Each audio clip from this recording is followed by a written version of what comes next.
है कि कहाँ तक पाओगे? ले लो, एक दो को और जाना है, तक पहुंचेंगे। अभी तरुण जैन जी आए थे, हमने उनसे सवाल किया आप आगे आगे, गुप्ता साहब पीछे पीछे। वो बोले कि जी गुप्ता साहब तो पीछे ही रहेंगे। और किसी को जाना हो तो चले जाओ। चलो ये तो आपको जज करने की बात है कि कौन पीछे रहेगा कौन आगे रहेगा। तो सावित्री जिंदल जी खरगोश अभी में जी खरगोश और कछुए में कछुआ पीछे ही रहता है।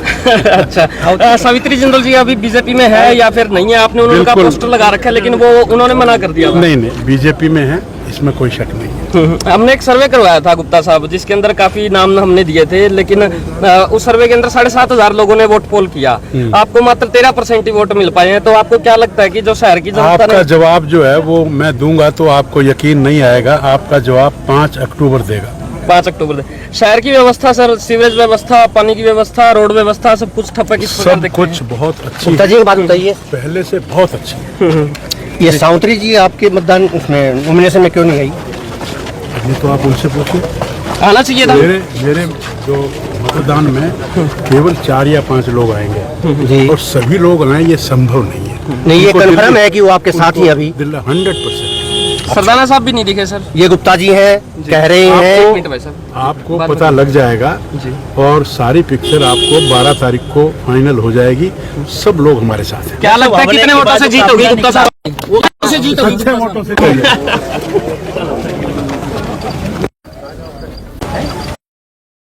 दोस्त वाला कुछ कहना चाहिए वो कह सकते हैं। इनके लिए हमारे प्रवक्ता है जी डॉक्टर साहब जी। आप बताओ जी, आप क्योंकि यहाँ के मुख्य प्रवक्ता तो आप ही हैं डॉक्टर साहब के।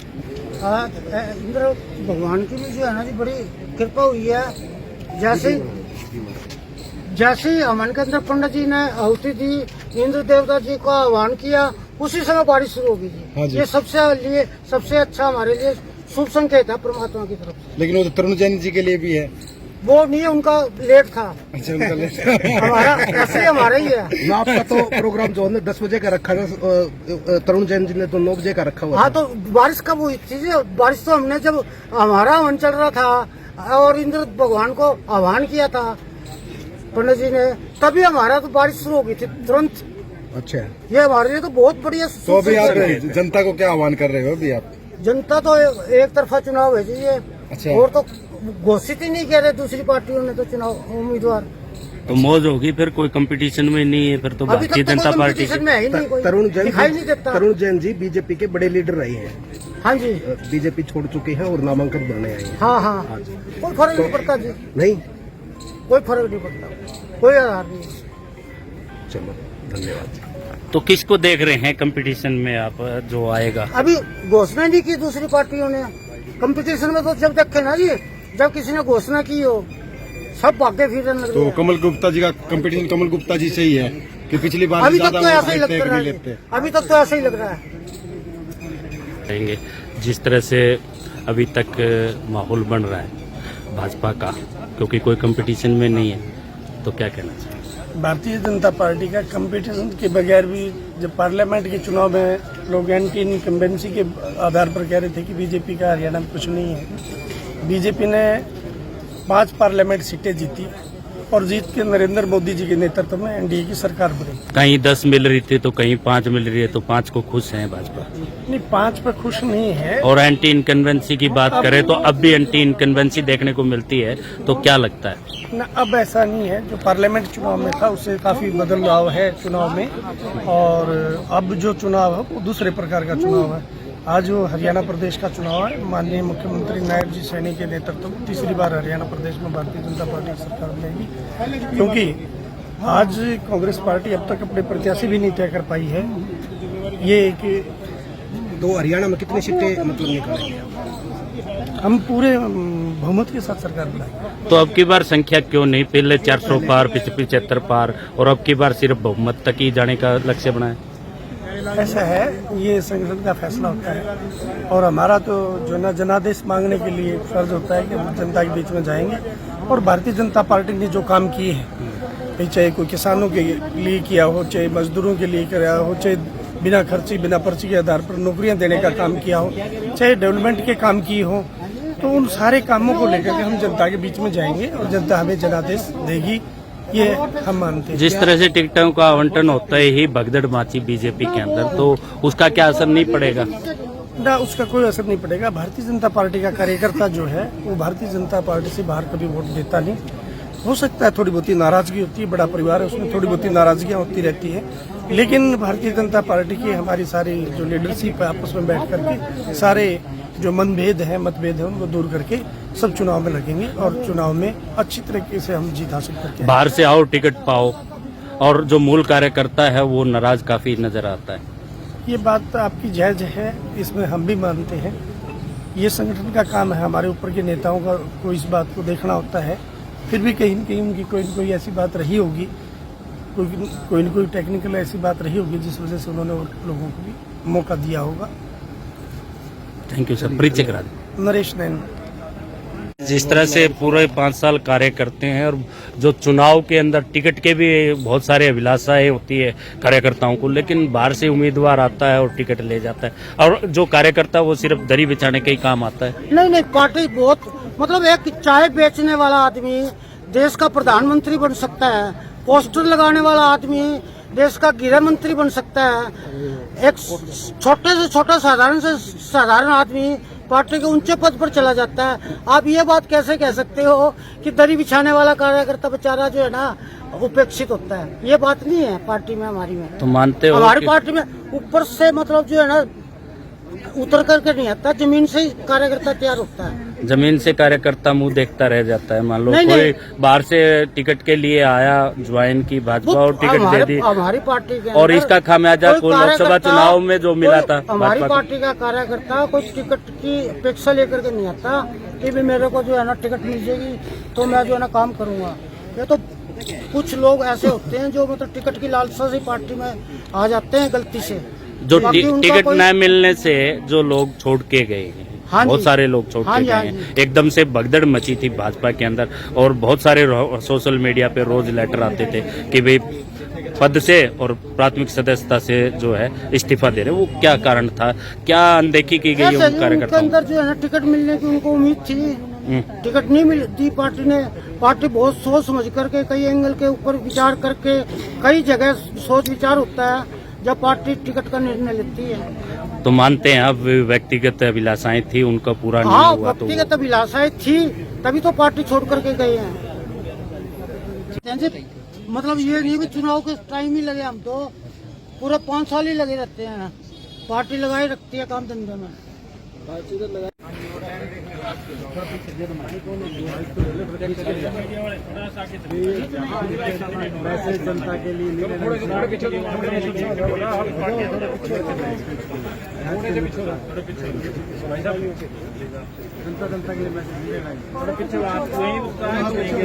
एक कैंडिडेट और वो आएगा, फिर दिक्कत रहेगी। हाँ, उसको निकलना भी है फिर। थोड़ा रास्ता इस साइड हो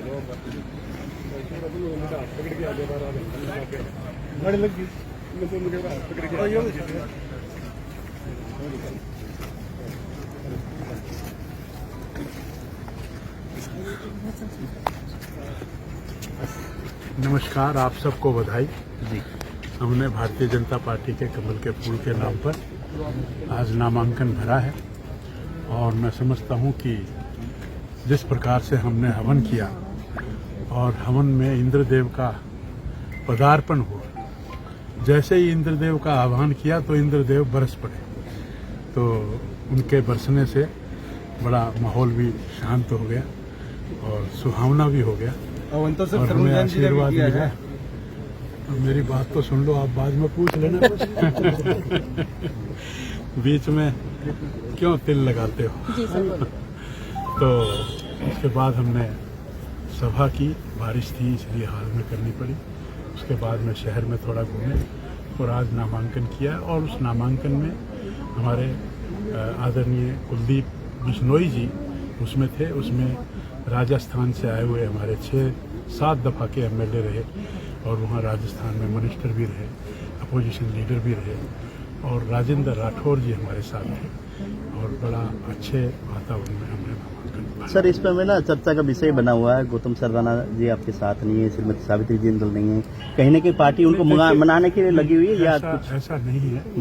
आपके साथ नहीं है। अब सभी लोग तो, अब बहुत लोग नहीं है, तो आपने उनका नाम तो नहीं लिया। यहाँ केवल 3 या 4 लोग ही आ सकते थे। अब या तो हम कुलदीप जी को छोड़ते, या हम राजेंद्र जी को छोड़ते, तो 3 या 4 लोग ही अलाउड थे। तो उसमें कोई ऐसी बात नहीं, जो आपकी आशंका है वो गलत है। सब लोग हमारे साथ हैं। आज शाम की 4 बजे की मीटिंग तो मीटिंग में क्या हो गया? फिर मीटिंग बुला लिया तो क्या हो गया? तो सुनने में आया कि हम रोज ही चुनाव जो बुलाते है वो लड़ सकते हैं। जब लड़ेंगे तो देख लेंगे। तो कांग्रेस पार्टी की लिस्ट भी आज उजागर हो सकती है। वो उससे तो कुछ ऐसा है, वो उनके तो लोग कह रहे हैं कि भगवान के घर देर है अंधेर नहीं। तो दूसरा बोला भगवान जी घनी देर ना कर दिए। अगर वो 1-2 दिन की देर कर देंगे तो ये चुनाव अनअपोज्ड हो जाएगा। जैसे कि शहर में विकास नामांकन बना, आपने सबसे अलग एक सोच रखी कि भी मैं जनता को परेशान नहीं करता। कुछ ही लोग आप यहाँ पर पहुंचे हवन करने के बाद शहर में अपना दमखम पूरा दिखाया। यहाँ तो मेरे ख्याल में पहुँचने का कोई लाभ नहीं है। जब ऐसा उनकी, वो तो वीडियो बनाते हैं, सब कुछ करते हैं, तो अंदर जा ही 4 लोग सकते हैं। तो यहाँ लाने का क्या फायदा? तो संभव ही नहीं। जो और लोग लाए भी होंगे तो वो आपने देखा होगा कि भारी खड़े हो गए। कांग्रेस पार्टी की जो टिकट है वो बहुत देरी से घोषित हो रही है। समय उनके पास बहुत कम बचेगा। ये कहीं ना कहीं उनके लिए, खुद ही के लिए। मैंने अभी आपको कहा कि भगवान के घर देर है अंधेर नहीं। तो वो दूसरा बोला घनी देर ना कर दिए भगवान जी। तो मुझे लगता है ये घनी देर ना कर दिए।